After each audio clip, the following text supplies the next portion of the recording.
Hello all, welcome back to Journey Before Destination Overland, and Gary here with you. As you can see, I've got my solar panels on now. I've got 4 of them on. I'm going to put 6 eventually. The other 2 are going to sit right here where all this stuff is sitting right now, but they're going to be on slides.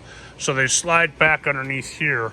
They'll be underneath all of this for when we're traveling. Then they'll slide out and overhang the front here by about 4 inches or 6 inches when I'm actually charging with them.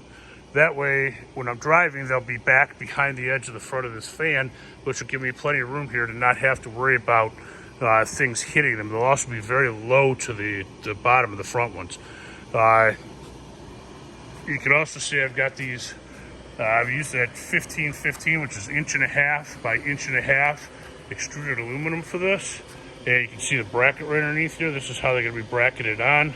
So there'll be 4 brackets like this in all 4 corners here, there, over there, and then down over here.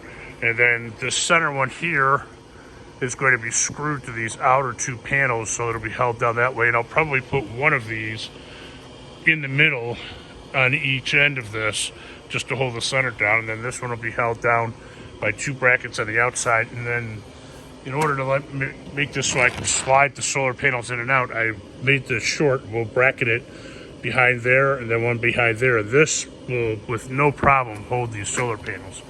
Then I'm going to wire it using zip tie slides or clamps that go in there, and you can put zip ties on it. The wiring will go over underneath, along the side, over the front there, and then hook into the wiring.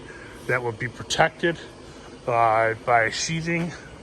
Coming out of here, it'll go into sheeting and it'll run back and it'll connect up to all of the other solar panels right about in here, which there'll be another piece of that angle. It'll hook up right here, and I will have the solar completely in, and it will be anchored down, and the roof will be essentially finished. I will have, I still have to put on the brackets over here for the 180 awning, which is not a big deal. I'm gonna put the brackets on. Screw these back in, which is a 2-person job. Put a little more of the caulk around here because this kind of left me with a real small area here. I'm going to caulk around all these again just to make sure that they're good and let that flow out. Then the top is essentially done for now. I don't know that I'm going to put the other 2 solar panels on right now. I'll probably do that later just because it's going to cost me another $300-400 to do that. I haven't decided yet whether I'm going to do that now or wait till later. 400 watts versus 600 watts. I don't know if I need 600 watts right now. I'm not going to have the 900 amp hours of batteries I wanted right away just because they're prohibitively expensive. It cost me almost $3,000 for the batteries alone. So I probably won't have those for a while.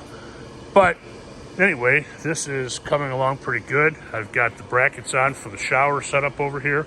I have a small window, which is floating around here somewhere, that I think I'm going to put in right about here, just a small short window. The tire bracket will go on, and then it's time to put the doors on, and then it's time to work on the inside. The outside will be actually finished. I have to put, I got to put the electric plug in right there, which is on the bench over there. And the exterior solar plug, which goes right next to it. But other than that, the outside is pretty much done. So anyway, that's it for tonight. Don't forget to like, subscribe, and share. And I will talk to you again a little bit later. Have a great night.